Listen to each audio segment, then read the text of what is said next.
Coming up on City Scene, what do you need to know about putting in a carbon monoxide or a smoke detector? And then when it comes to colorectal cancer screening, we hear from one woman who's a survivor of the disease. Then if you're looking for some new training, head over to the library. We'll tell you about software that helps you learn more. Welcome to City Scene right here on CityLink, where each month we go all around the departments in the city of Sioux Falls. And as we get ready to spring into a new season, it may also be time for you to check or even install a smoke detector or a carbon monoxide detector. Fire Inspector Curtis Johnson tells us how. Hi, my name is Curtis Johnson. I work for Sioux Falls Fire Rescue. Today we'll be going over the combination smoke alarm CO detector. And the things we'll be doing is simply activating the alarm, testing the alarm, and showing the effects of the alarm, what to do when they go off. The alarm is a 10-year battery combination smoke alarm CO detector. The alarm has a sealed battery, so there is no battery to take out or to tamper with at any time. To activate the alarm, you simply place it on the base and give it a turn till it stops. You'll hear the beep. It is activated. At that point, you'll take the base and install it on the ceiling. Now this can be installed on the ceiling or the wall. If you're going to install it on the wall, it needs to be installed at least 4 inches down from the corner of the wall and no more than 1 foot. Installing it on the ceiling, we want to make sure that it's placed outside the bedrooms that are normally slept in. And if it is installed near a bathroom, no more than 6 feet or no closer than 6 feet to the bathroom is what we wish to have it. If it needs to be closer than 6 feet to the bathroom, we would install it on the wall. To test the combination smoke alarm, you simply use the test button that's on the face of the smoke alarm. Depress the button on the smoke alarm. The smoke alarm will go off first. It will simply go off twice. That is the smoke alarm. Now you will hear the CO alarm. One more time. You'll hear that the CO alarm has a faster beep and the smoke alarm is a slower beep with a pause in the middle. At any time you hear either one of those go off, we do wish that you would phone 911 and get a hold of the fire department and have them come check the situation out. If it is a false alarm and you know it is a false alarm, that would be fine to take care of it yourself. But if it is a CO alarm, we do wish that you would contact your local fire department and have them come check out the situation. Once the base plate is installed on the ceiling, then you will place the alarm on the ceiling on the base plate.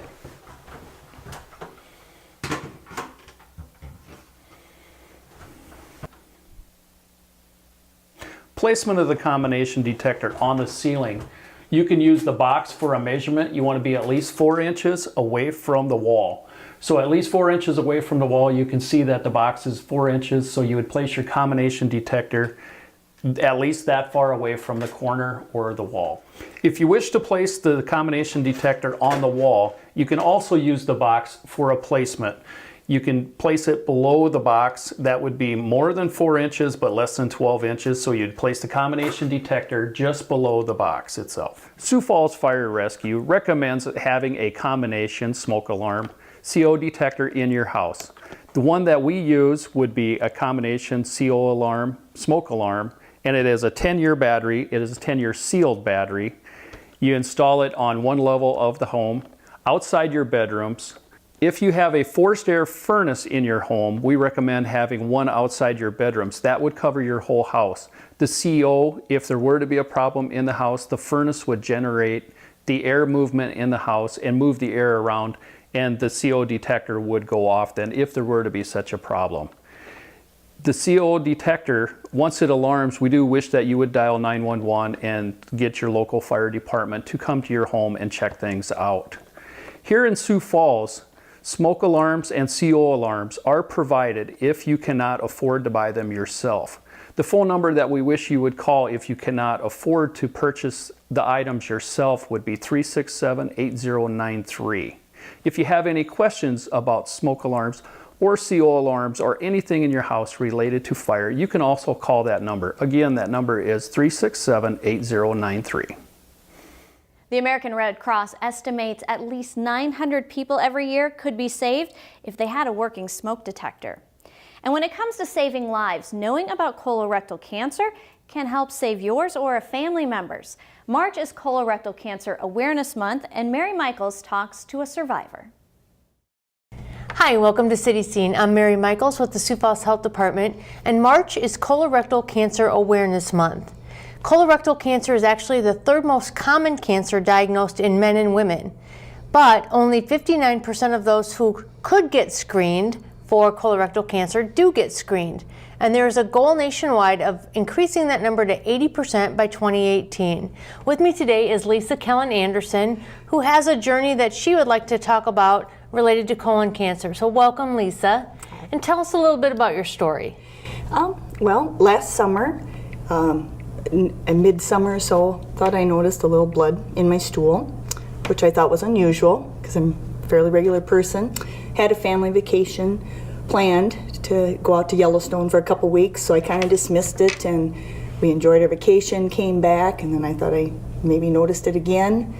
And I had been feeling tired, which I had contributed to just working full time and teenagers and busy, and but I thought, no, I better get this checked out, something's going on. And so went into the doctor, and they pretty much immediately, with the labs and with the history that I told them had been going on, they were like, you're going in for a colonoscopy next week. And so we did that, and they found some polyps and a tumor, and then it was next on that they said, you're going into surgery. So we did that fairly quickly. Probably everything happened within a month of the screening, the colonoscopy, and then I was into surgery. And so with the surgery, they did remove, I think, 8-9 inches of my colon and some of the lymph nodes, and they did discover some cancer in the lymph nodes, and so I'm currently taking chemo, but I'm almost done. I'll be done the end of March, so I'm really looking forward to spring. Well, that's great, and perfect time to be able to celebrate spring and kind of celebrate life. Yes. And now, you talked about feeling fatigue and noticing the blood in your stools, and those are some of the symptoms. But there are other risk factors for colon cancer, and some of that's family history and age, and neither of those apply to you. Is that correct? No, that's correct. I am not 50 yet, and I don't have any family history, so it was kind of a fluke. And I said, I'm really happy I went in to have it checked out, because they said there was really no other risk factors prior to that. I've been a pretty boring, healthy patient up until that point. So. Well, I think that's something that's really important to stress then, is no matter what it is, if you're noticing something that's different for you, even if you think it's just being busy or being a parent or being, a common cold even, that it's important to go in and get that checked out. Yes, it is very important. And so with colorectal month, I said, I encourage, if you have anything that seems unusual, you should go in and have it screened, because I said, I will testify to that. I said, up until that point, I was a pretty boring patient. I'll admit I work in the health field, but I maybe don't go in for my regular checkups as I should either. And I said, in this instance, I'm really glad I went in and checked it out. And I think that's sometimes true. Those of us who do work in healthcare, we may not always be the best patient, but I bet over the last year that you have probably talked about your own health issue as well as maybe some other health issues with people, and encouraging them to get checked out as well. Yep. And they said, I think my hemoglobin was running low. That was maybe another symptom. And yeah, they've encouraged my family members, and of course I have 2 teenage daughters, so they'll be under pretty strict surveillance when they get a little older too, that they'll have to be screened. But it actually, it's not as bad as all the horror stories you hear. They said it's doable. It is, and it's probably a topic that maybe a lot of people don't like to talk about necessarily, but it is an important one. And although the screening age recommendation is 50, you were below that, and again now with your daughters, most likely they will be getting colonoscopies at ages younger than 50. Yes, most So that is definitely. something really important with screening, because a colonoscopy can detect those polyps before they become cancerous, and they can be removed. And I think that's so important with early detection. You can actually find that cancer, treat it, or maybe prevent it altogether. Lisa, thank you so much for sharing your story with us. I think it's important for people to hear that their friends and neighbors go through the same kinds of things that they might be going through, and to make sure that they take those steps to get the screenings they need to be healthy and to catch any of these cancers or other diseases before they start. So remember, get your screenings, maintain a healthy weight, eat a nutritious diet, maintain that healthy physical lifestyle, don't smoke or don't start, limit your alcohol consumption, and talk with your doctor about when screenings are right for you. And for more information, you can visit www.getscreenedsd.org or visit our website, livewellsiouxfalls.org, for a wealth of information on how you can stay healthy. If you want to do some learning, well, get a lesson from Linda. Now, it's not your aunt, it's actually a software program that is now available through the Siouxland Libraries. Welcome to the library, everybody. I'm Dan Neves, and today I'm at the downtown library with librarian Justin Stevenson. Welcome, Justin. Yeah, great to be here. This is the first time we've ever got to interview you, so welcome to the club. It's official. Thank you. You work for Siouxland now. And we're going to talk to you today because you're a librarian for the system in charge of our databases. And we've got a pretty significant and exciting change with our database offerings. So we know for the last couple of years we've had Gale courses. Well, we no longer have Gale courses, and while that might come to a shock and some people have really enjoyed Gale, we have something quite better. Yeah. So what do we have? So we did have Gale, but now we have lynda.com, which has been around for about 20 years now. It's an online learning platform. I think it has about 4,000 courses now, 40,000 videos, and they're adding new ones every single day. The nice thing about Lynda that's different from Gale is you can go at your own pace, and you can watch exactly what little videos you want and take them and save them, come back to them later. There's no deadlines. The Gale was a great service, but Gale had deadlines. You had to enroll. If you didn't meet those deadlines, then you had to wait a couple months until the next one opened up. But Lynda, you can do everything at your own pace. Right. And the other thing that you said that I don't know if everybody caught yet, but my favorite part, you get to watch videos. With Gale, that was very limited. Yes. With Lynda, almost everything's a video, and it's in bite-sized chunks. I can watch a 15-minute video rather than a 3-hour-long thing. Yep, different courses are different lengths. Some of them are as short as 10 minutes or 15 minutes, and some are more involved. They're an hour, hour and a half, but they're always split into little bite-sized chunks. So if you know something, a specific thing, and you don't want to have to sit through it, you can skip it and go on to the next one and keep going that way, yeah. I like it. How can I use lynda.com? Can anybody just use it? Do I need a library card? How does that work? So everyone with an active library card with Siouxland Libraries in good standing can use it. And what you do the first time, you would go through our website, you'd go siouxlandlib.org, go through research a topic, and then you would go down to Lynda and go through there. The first time you use it, you have to make an account, and you'll need your library card number then. And after that, you only have to make the account once, and then you always want to go through our website to get to Lynda, and that's it. It's free for everyone to use with the Siouxland Libraries card. That's right, and that's why you go through our website, because we pay for it for you. Yep. Which is pretty awesome.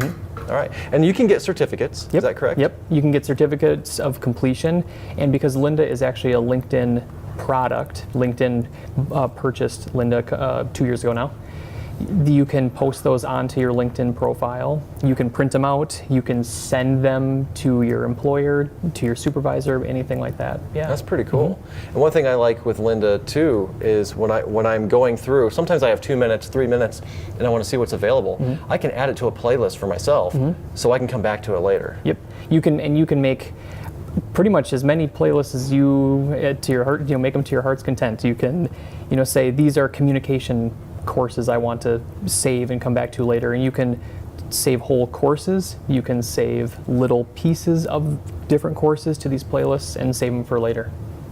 Nice. Yeah. I like it. This is really exciting stuff. I mean, Gale was great, but Lynda, I think, is hands down far superior. Do I have to do this all on my own? Can I get help getting started? Yeah, of course. You can always come down here and we can help you, or you can email our Ask a Librarian email, which is libask@siouxfalls.org, and we'll be happy to help you out. Awesome. So stop in, email us from our Ask a Librarian, or you can give us a call. Yep. That's 367-8720 to call our information desk here at the downtown library. But any location will be able to help you set up. And then you can do this from home. You don't have to be in the building. Nope. Yep, you can use it here, or you can use it at home. You can use it on your computer, you can use it on your phone. If you do use it on your phone, you can't use the app, but you can use a mobile browser, and so you can access it, take these classes anywhere.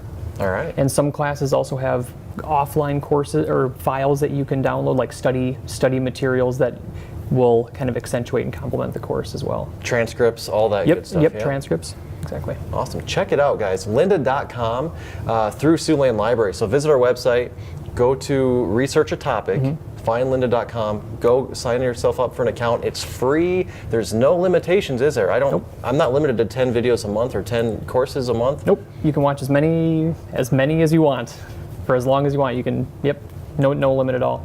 I like it. I like it. Stop by and see us if you need help. Give us a call. Email us through Ask a Librarian. Just sign up for Lynda. Let us know what you think of it, and we'll see you next time. After the break, let's take stock of a new exhibit that's opening up at a new museum in Sioux Falls. All around town, from stores to playgrounds, babies are on the move. And there are diseases that are on the move too. And some of these spread easily. To best protect him from 14 serious diseases by the time he turns 2 years old, vaccinate him according to the recommended schedule, so he can go on about his business and you can have peace of mind. For more reasons to vaccinate, talk to your child's doctor or go to cdc.gov/vaccines.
Welcome back. Well, get your brain going by a trip to the zoo.